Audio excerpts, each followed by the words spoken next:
Vamos a continuar con el tema de reciclo, que es un tema también, al igual que todos los temas, pero muy controversial, porque a partir del 2022 nace una nueva disposición o un nuevo régimen fiscal, llamado régimen fiscal de confianza, régimen simplificado de confianza, en la cual tanto personas físicas o morales van a adaptarse a ese régimen. Ahorita vamos a ver las condicionantes.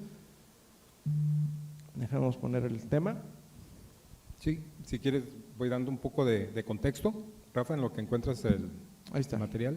Sí, al final de cuentas es un tema con el cual vamos a cerrar el día de hoy.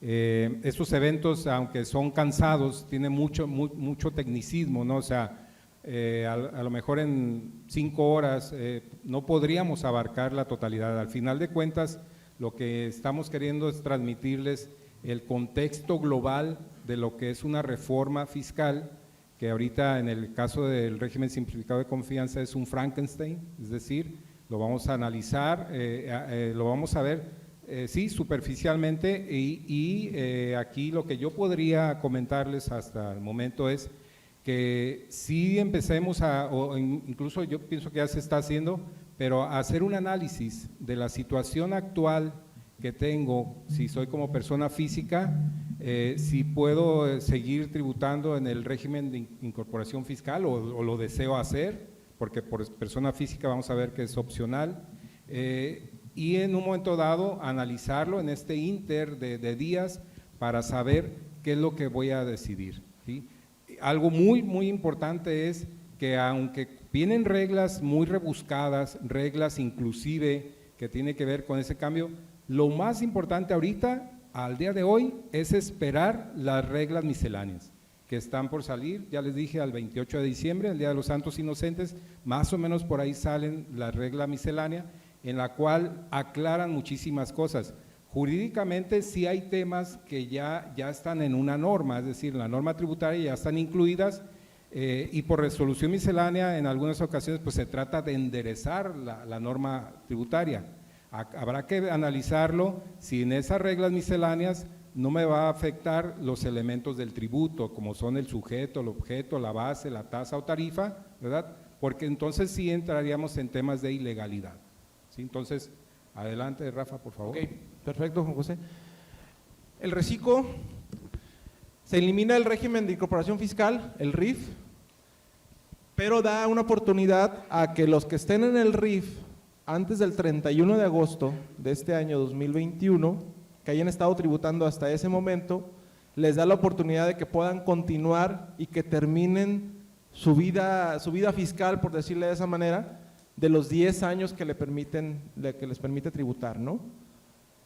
Ese es el tema del RIF, queda derogado, pero siguen tributando conforme en un momento dado su vida fiscal tengan todavía. Si tienen 3 años, les quedan 7, si se acaban de dar de alta en el 2021, pues les quedan 9 años, ¿no? Si deciden continuar en el RIF, porque en el nuevo régimen simplificado de confianza es una opción y un RIF se puede cambiar al régimen simplificado de confianza siempre y cuando le convenga, de acuerdo a su información individual, les convenga cambiarse al reciclo, ¿no? Ya platicamos hace ratito de las personas físicas agapes. Se elimina del artículo 74 la posibilidad de tributar en ese régimen y las mandan al reciclo con la posibilidad de que exenten hasta 900,000 pesos al año, ¿sí?, de ingreso exento. Anteriormente era alrededor de 1.400.000, 1.400.000 o 1.500.000 aproximado en la exención para los agricultores, ganaderos y pesqueros. Aquí un tema a resaltar ahí, Rafa, es que no les incluyeron la reducción del ISR, es decir, que si en el 74 sí existía los ingresos exentos y aparte la reducción. Los mandan al nuevo régimen, pero únicamente hasta 900,000 pesos de ingresos exentos, los privilegios, pero no ya con reducción de ISR. Ok, entonces les están, a los agapes sí les están quitando privilegios respecto a la reducción del ISR y respecto a los ingresos exentos los están disminuyendo, ¿sí? Había una opción de en personas morales acumular el ingreso sobre el flujo de efectivo. Hay empresas que lo hicieron, hay muchas empresas que no, pero había, de hecho, esa acumulación, había esa facilidad, la eliminaron también. ¿Cuál es el requisito de poderse incorporar al régimen simplificado de confianza? Es, primero, que los ingresos no pasen más de 3.500.000 pesos en el ejercicio, ¿sí? Esa es una primer condicionante para los RECICO, ¿sí? Personas físicas estamos hablando, ¿sí? ¿Quiénes pueden tributar en el RECICO? Los que realizan actividades empresariales, profesionales o arrendamiento. Ahí está una gran ventaja para los de arrendamiento en el tributar en el RECICO. Yo podría decirles que todos los que están en el arrendamiento, en el régimen de arrendamiento, prácticamente casi todos se tendrían que ir al RECICO, sin casi ni hacer cálculos. Yo ya les comenté, por ejemplo, a mis contadores del despacho, que van a hacer los cálculos de comparación de tributar en el régimen de arrendamiento versus el régimen RECICO, para que le expliquen a cada cliente cuál es su comparación de tributar en el RECICO o tributar en el arrendamiento, y vean las ventajas en su pago de impuestos, en el cálculo de impuestos, ¿no? En arrendamiento yo les podría decir que la mayoría se van a cambiar a RECICO. En honorarios y actividades empresariales tendríamos que hacer los cálculos particulares para determinar si conviene o no. Primero, primero es que no rebasen los 3.500.000. Ya, si rebasaste los 3.500.000 pesos en alguno de los ejercicios anteriores, que ahorita vamos a ver qué ejercicio tenemos que comparar para ver si podemos entrar al régimen o no. Si lo rebasaste, pues ya no tendrías que hacer ningún cálculo para poder decidir si te cambias o no. Pero si no rebasaste los 3.500.000, hay que hacer los cálculos para tomar la decisión de irse o no irse al RECICO. Son los que podrán optar la actividad empresarial, honorarios, arrendamiento, ¿sí? Y también podrá convivir en este régimen las personas que tengan ingresos por salarios e intereses, ¿sí? Si una persona física trabaja en una empresa, pero tienes un negocio de papelería en su casa, puede estar en el RECICO y recibir salarios, siempre y cuando que la suma de los dos no rebase los 3.500.000.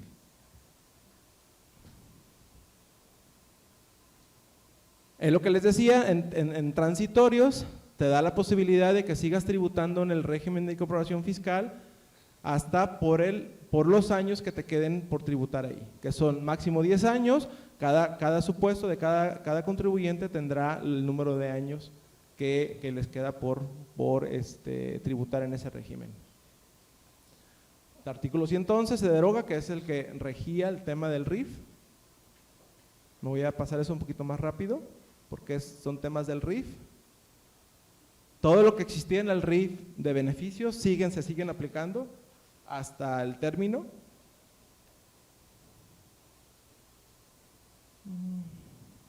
Ok, ¿cuáles ingresos? Si yo me quiero cambiar al RECICO y me dice la ley, tienes que checar que no hayas pasado de 3.500.000 pesos en el ejercicio anterior, ¿cuál ejercicio es el que vas lo que dice la autoridad, cuál ejercicio es el que vas a buscar que no hayas pasado los ingresos de 3.500.000? Es el ejercicio 2019. ¿Por qué 2019? Porque argumentan que en ese año no había pandemia, entonces que si tú comparas ejercicio 2020 o comparas 2021, dices tienes menos ingresos y te vas a querer acomodar en el RECICO.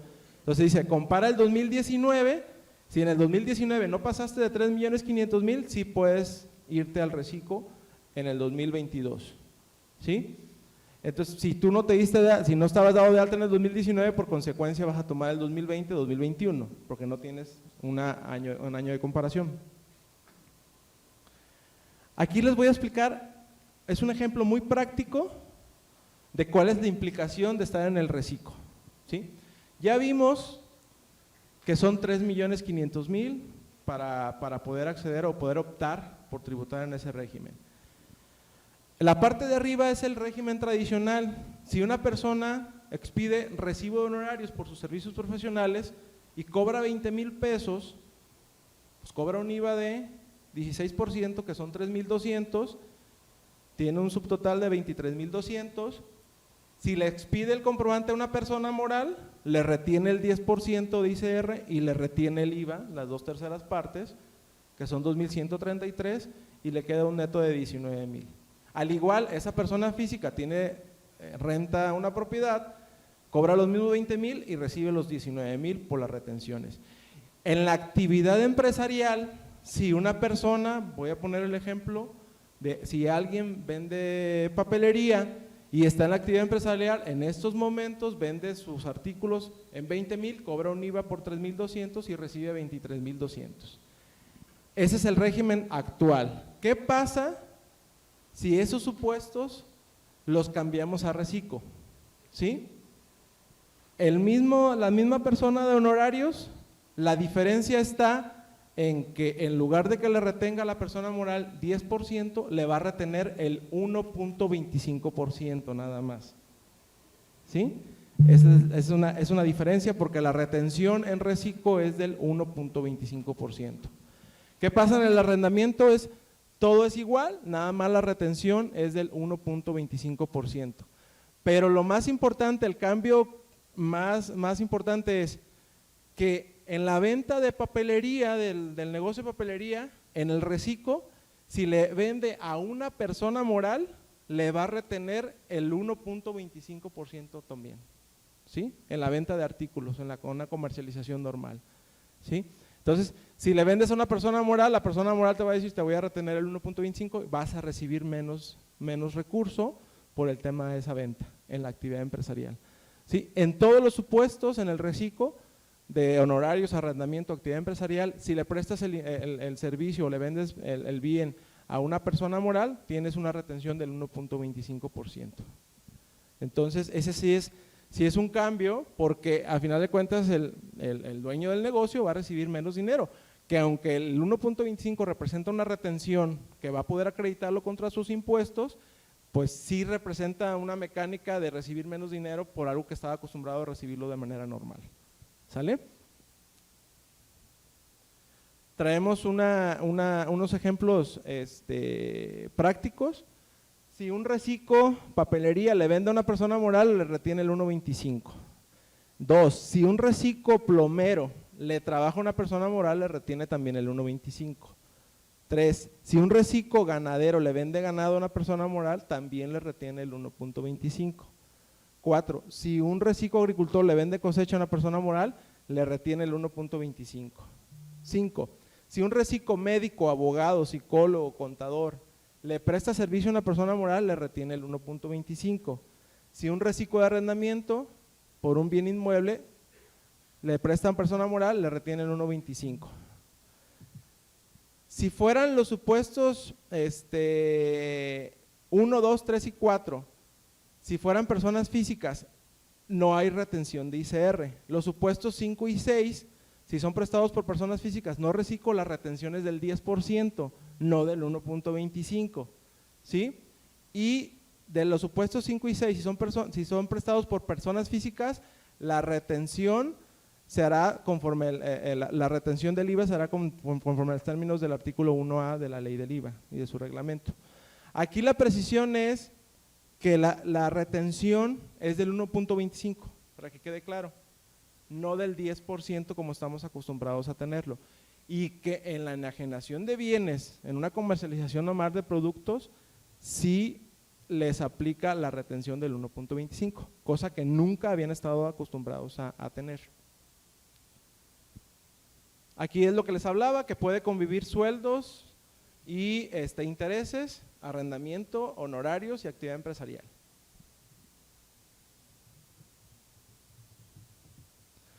Aquí es una opción, el reciclo es una opción, no es una obligación. Más adelante ahorita Juan José explicará el reciclo para personas morales. Para personas morales sí es una obligación, para personas físicas es una opción. El que quiera incorporarse, se incorpora, el que no, se va a ir a actividad empresarial y profesional o se queda en el RIF, dependiendo del régimen que decida, ¿no? Entonces, es una opción para personas físicas. ¿Qué pasa si una persona física en 2021 cumple con el requisito de que no rebasó los 3,5 millones, pero en el 2022 los rebasa? Se va, a partir de que el mes que los rebasa, se va a cambiar a actividad empresarial y profesional, y al año siguiente, si vuelve a tener menos, o sea, ingresos de 3,500,000, al año siguiente, entre esa comparación, va a poder cambiarse otra vez al reciclo, sí podrá volver a tributar. Si lo rebasan, ese año lo tributan conforme a otro régimen, pero al siguiente año, con la comparación que no vuelvan a acceder, pueden volver a irse al reciclo.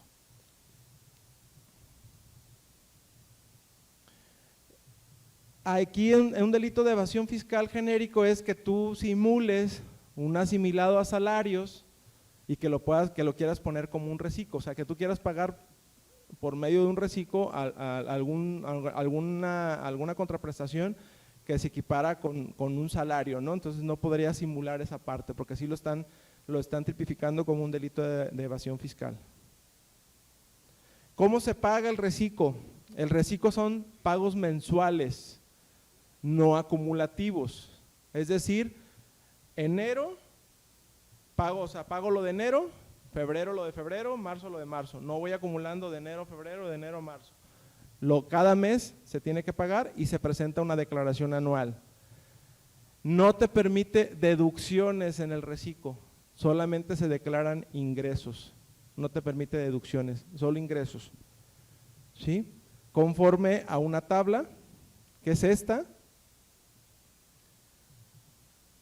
Ingresos hasta 25,000, el porcentaje de aplicaciones del 1%, hasta 50,000 es de 1.10%, hasta 83,000 1.50%, hasta 208,000 2% y hasta 3,500,000 el 2.5%. Esos porcentajes o tasas se aplica al ingreso neto del contribuyente. No puedes meter deducciones, no puedes disminuirlo de ninguna manera, ¿sale? Aclarando nada más el tema un poquito con el tema de reciclo, todo el tratamiento de IVA sigue igual. El reciclo nada más es para impuestos sobre la renta. El IVA, lo que cobran de IVA, van a tener que pagar IVA, y lo que acá te dice, no es necesario que tengas deducciones, no pasa nada. La autoridad manifiesta que con el puro ingreso vas a pagar tu impuesto, ¿no? Dependiendo el ingreso que tengas. Pero ¿qué pasa con IVA? En IVA tienes que conseguir los comprobantes, tienes que tener los comprobantes para tú acreditarte el IVA correspondiente, porque imagínense una persona que diga, yo qué a gusto, mire, yo recibo 22,000, pago 220 pesos, 48,200, 530 y así sucesivamente. Entonces, ingresos por 715,000 voy a pagar el anual, 1.5%, 10,732, y como ya pagué en los provisionales 14, que la autoridad me regrese 3,894. Hasta ahí puede decir que está sencillo el régimen porque nada más estamos declarando ingresos. Ahí no tenemos nada que ver las deducciones, los gastos, las facturas de gasto, no tiene nada que ver. Solamente son los ingresos, ¿sale? Y si sabes qué, pues me parece cordial pagar 10,000 pesos anual por un ingreso de 715,000 pesos. Está bien. En ICR está bien 10,732 y como dijiste, nomás son ingresos, no pedí ninguna factura en el año. Entonces yo cobré 715,000, el IVA de 715,000, ¿cuánto es? ¿Sí?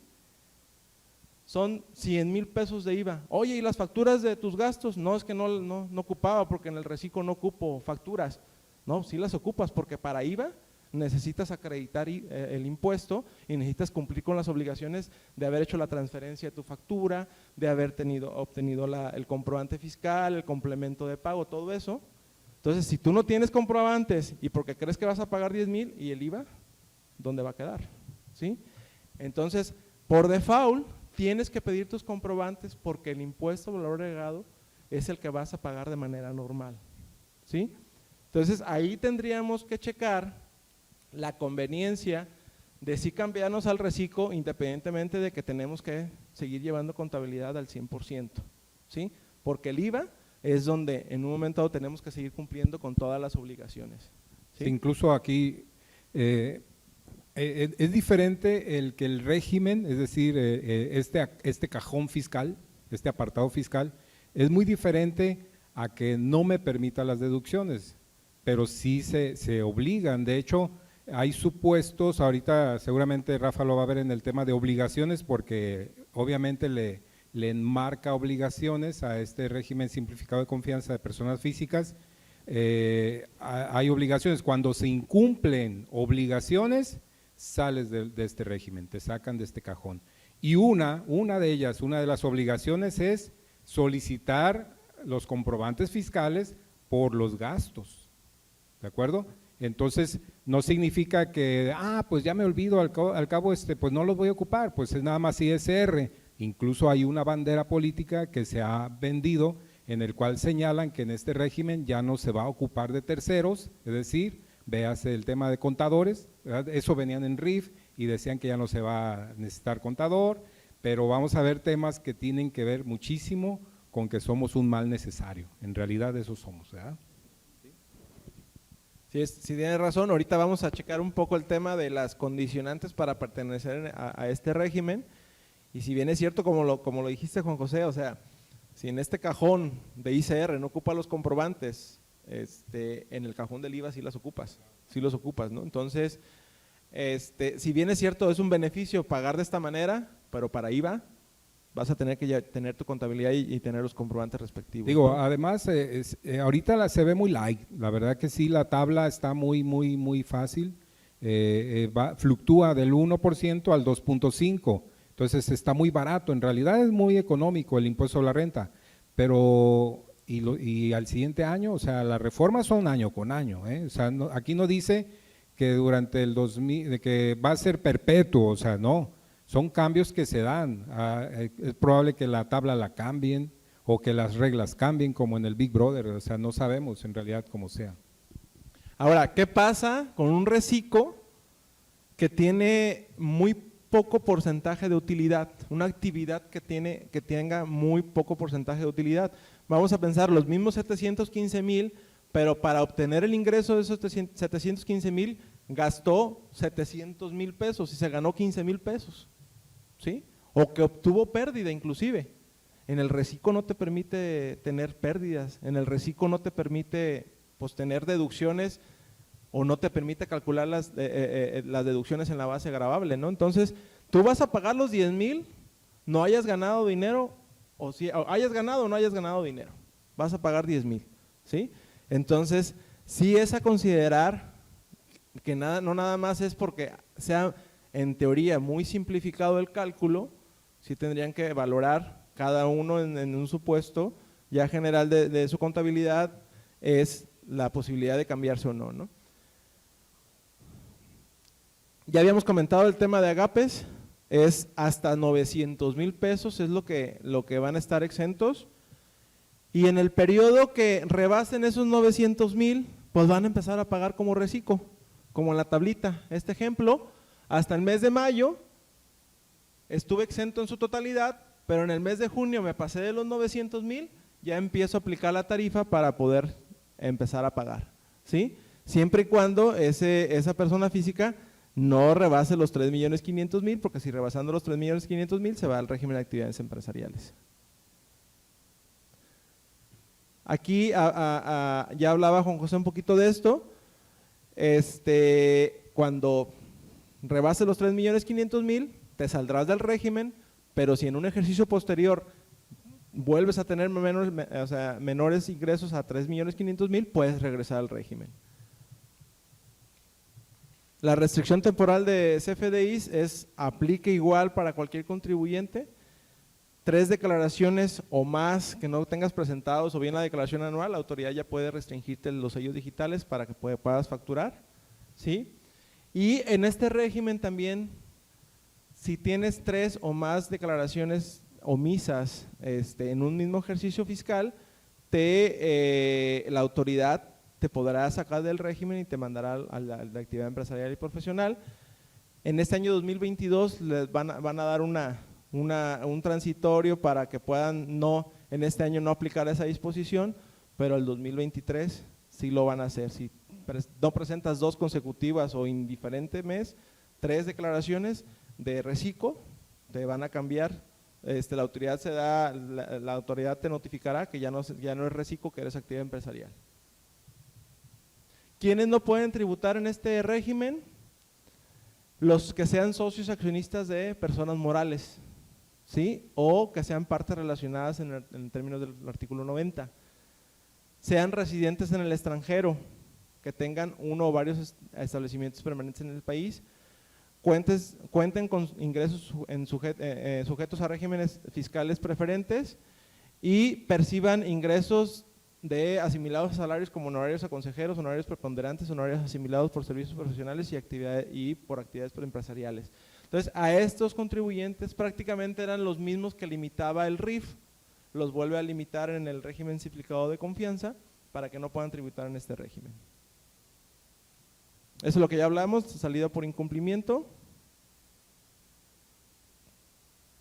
De la declaración anual, tienen que presentar su declaración anual en el mes de abril, ¿sí? Con los ingresos efectivamente cobrados y se aplicará la tabla anual.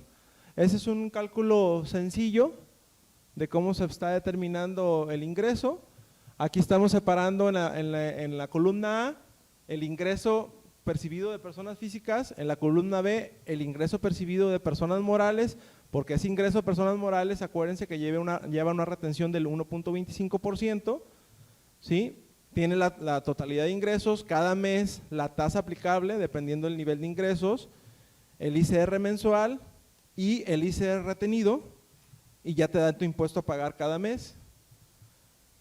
Realizamos el cálculo anual, ingresos anuales 2.426.000 por la tasa anual que es del 2%, le restamos el impuesto mensual pagado y las retenciones que tuvieron y ya podríamos tener un saldo a cargo o un saldo a favor, ¿sí? Hasta ahorita es bien sencillo el tema del cálculo, que nada más se basa en ingresos. Aquí podremos ver un ejemplo como está ahorita, el régimen general. Si tú tienes 3.500.000, aplicamos una tabla o tarifa y tienes un ICR causado de 1.115.000. Pero en el reciclo dice, 3.500.000 por el 2.5%, 87.500. Entonces ahí dices, caray, está muy bueno este régimen, ¿sí? 87.500 contra 1.115.000, si lo pago con la tabla tarifa actual, ¿sí? Pero aquí estamos hablando del supuesto que no tiene deducciones, que no tiene gastos, ¿sí? Entonces, pero esos ejemplos a veces la autoridad los sube a su página para decir que están haciendo un régimen o que están creando un régimen, o sea, los legisladores, que es muy atractivo para los contribuyentes. Le voy a saltar eso. Las obligaciones es solicitar su inscripción al RFC, como todos, contar con firma electrónica, contar con comprobantes digitales por internet por la totalidad de sus ingresos efectivamente cobrados.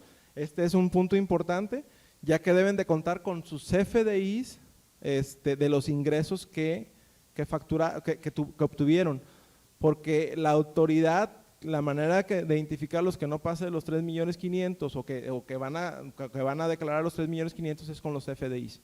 La autoridad ahorita está haciendo muchas compulsas con tema de CFDIs, de lo que ven ellos expedidos. Entonces, si en ese régimen tú obtienes un ingreso y lo expides, se entiende efectivamente cobrado, salvo que demuestre lo contrario, ¿no? Obtener y conservar, ahí la fracción cuarta que hablaba Juan José, obtener y conservar comprobantes digitales por internet que amparen sus gastos e inversiones. Aunque en el cálculo no los puedas disminuir, pero sí te dice que debes de obtener y conservar esos comprobantes digitales. Y forzosamente para IVA, pues los debes de obtener y conservar, ¿no? Y expedir y entregar sus clientes comprobantes digitales por internet por las operaciones que realicen con los mismos, ¿sí? Y presentar pagos provisionales y declaración anual. Están obligados también a expedir el CFDI global por el público en general, por sus operaciones con público en general y el CFDI de nóminas. Ese es un punto importante. Cuando derivado de la información que consta en los expedientes, documentos, bases de datos que lleve, tengan acceso las autoridades o aquellos que las autoridades por medio de compulsas a terceros obtengan, la autoridad detecta que el contribuyente percibió ingresos sin emitir el CFDI, ¿sí?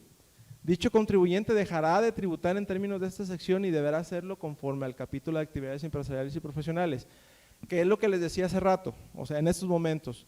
Si ustedes tienen ingresos, depósitos en el banco, pero no hicieron el CFDI y la autoridad detecta que tuviste esos ingresos y no emitiste el CFDI, la autoridad dice, sabes que tú no puedes estar en reciclo, te vas a ir a una actividad empresarial. La determinación de la renta gravable para PTU, aquí sí te determina o te reconoce las deducciones, como en el ejemplo. Esto es para PTU. Aquí sí te dice, tus ingresos cobrados, réstale las deducciones que tengas y esa va a ser la renta gravable por la tasa del PTU, 10%, y PTU repartir son 42,026. Aquí para efectos de PTU sí te permite que metas las deducciones. Perdón, Rafa, ahí nada más la puntualización es que en PTU no se llaman deducciones, no son deducciones, se llaman disminuciones, es diferente, porque así lo dice la norma. Es decir, para determinar la PTU voy a disminuir de los ingresos los conceptos siguientes y ahí me señala los servicios, la compra de bienes, etcétera. Entonces, si yo tuviera en una servilleta dijera, este es un pago de un servicio, ¿lo podría disminuir? Sí, porque no es una deducción, no tengo que cuidar requisitos de deducción. Entonces, ojo con esa parte, o sea, es distinto, por eso está el texto ahí, que son disminuciones. Al final, aritméticamente lo mismo, aritméticamente es resta, pero no lo mismo el concepto jurídicamente deducción que disminución, ¿sí? Es correcto.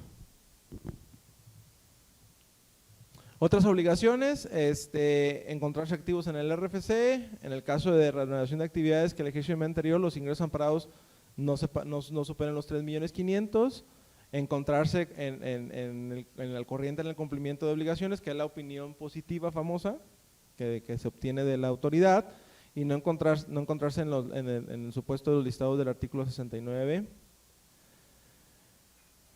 Volvemos a lo mismo, los contribuyentes que no presenten más de 3 pagos o la declaración anual saldrán del reciclo.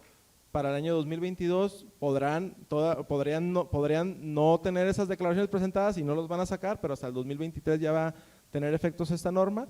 Y si la autoridad detecta que en un ejercicio fiscal no se emitieron comprobantes fiscales y no se haya presentado ningún pago, ninguna declaración, el propio SAT podrá ya suspenderlos de manera automática. Y la retención del 1.25 que les comentaba, que esa es una disposición expresa de cualquier ingreso que obtienes en el reciclo, si lo obtienes de una persona moral, vas a tener una retención del 1.25%, ¿sí? Ok, ese es el caso especial que les digo que en el 2022 no van a sacarlos del reciclo si incumplen con más de 3 declaraciones. Ok, en personas físicas es todo en reciclo, no sé si tengan una duda, ahorita vamos a ver personas morales, cambia un poquito el esquema, pero no sé si en personas físicas tengan alguna duda.